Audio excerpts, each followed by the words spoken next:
Hello everyone, I am Sabina. Let's start English class today. Can you tell me about the gifts of nature?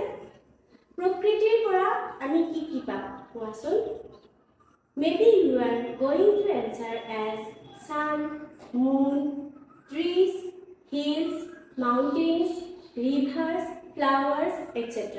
And here is the rainbow also. কিমান ধুনীয়া ধুনীয়া উপহাৰ প্ৰকৃতিয়ে আমাক দিছে নহয়নে বাৰু? তোমালোকে ৰামধেনু দেখিছানে? ৰামধেনু ইংৰাজীত ৰেইনবো বুলি কয়। ৰামধেনুত কেইটা ৰং থাকে বাৰু? Yes, there are 7 colors in the rainbow. Those are violet, indigo, blue, green, yellow, orange and red. ছুটিকৈয়া 50 বুলি কয়। এতিয়া কোৱাচোন ৰামধেনু আমি ক'ত দেখা পাওঁ? হয়, আমি ৰামধেনু বৰষুণ দি উঠাৰ পিছত আকাশত দেখা পাওঁ। এতিয়া তোমালোকে ইংৰাজী টেক্সটবুকখনৰ প্ৰথম পাঠটো উলিয়াই লোৱাচোন। Now we are going to read the poem The Rainbow. First, I am going to read the poem, so all of you listen carefully. The rainbow. Boats sail on the rivers and ships sail on the seas, but clouds that sail across the sky are prettier far than these. There are bridges on the rivers as pretty as you please, but the bow the bridges haven and overtops the trees and builds a road from earth to sky is prettier far than these. কবিতাটোত কবিয়ে প্ৰকৃতিৰ অৱদানৰ বিষয়ে সুন্দৰকৈ প্ৰকাশ কৰিছে।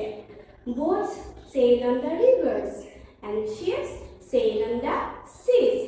Now নদীৰ ওপৰত উটি ভাহি থাকে আৰু জাহাজ সাগৰৰ ওপৰত উটি ভাহি থাকে। But clouds that sail across the sky are prettier far than these. কিন্তু ডাৱৰবোৰ আকাশত যে উটি ভাহি থাকে সেইবোৰ ওপৰত উল্লেখ কৰা বস্তুবোৰতকৈ বহুতেই বেছি ধুনীয়া। কবিয়ে প্ৰকৃতিৰ সৌন্দৰ্যৰ ওপৰত বেছি গুৰুত্ব দিছে।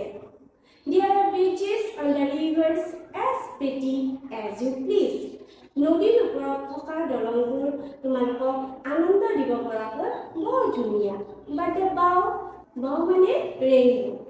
But the bow the bridges haven and overtops the trees. কিন্তু আকাশৰ ওপৰত ৰামধেনুৱে দলং বনায় আৰু গছৰ ওপৰতো দলং বনোৱাৰ কথা কবিয়ে কৈছে। And builds a road from earth to sky is prettier far than this. আৰু ইয়াৰ উপৰিও ৰামধেনুৱে পৃথিৱীৰ পৰা আকাশলৈ সুন্দৰ পথ বনায় যিটো বহুতেই ধুনীয়া হয়। গতিকে মানুহে বনাই লোৱাতকৈ প্ৰকৃতিৰ উপহাৰবোৰ সঁচাকৈ বহুত ধুনীয়া বুলি কবিয়ে এই কবিতাটোৰ জৰিয়তে আমাক কৈছে। কবিতাটোৰ কবিজনৰ নাম হ'ল ক্ৰিষ্টিনা জৰ্জিনা ৰছেটি। তেওঁ 1830 চনৰ 5 ডিচেম্বৰত জন্মগ্ৰহণ কৰিছিল লণ্ডনত আৰু মৃত্যু হৈছিল 1894 চনৰ 29 ডিচেম্বৰত। তেওঁ এজন ৰোমান্টিক আৰু শিশুৰ কবি আছিল। তেওঁ এখন শিশুৰ বাবে কিতাপো লিখিছিল। সেইখনৰ নাম হ'ল Sing Song, a nursery rhyme book. এতিয়া কবিতাটোৰ বিষয়ে তোমালোকে যদি কিবা বুজি নোপোৱা তেনেহ'লে কমেণ্ট ছেকশ্যনত গৈ সুধিব পাৰা। ইয়াৰ প্ৰশ্নোত্তৰবোৰ বা এক্টিভিটিজবোৰ নেক্সট ভিডিঅ'ত দিম। ছাত্ৰ ছাত্ৰীসকল তোমালোকে ৰামধেনুৰ ছবি এখন আঁকি আনিবাচোন আৰু কবিতাটো ভালদৰে পঢ়ি আহিবা।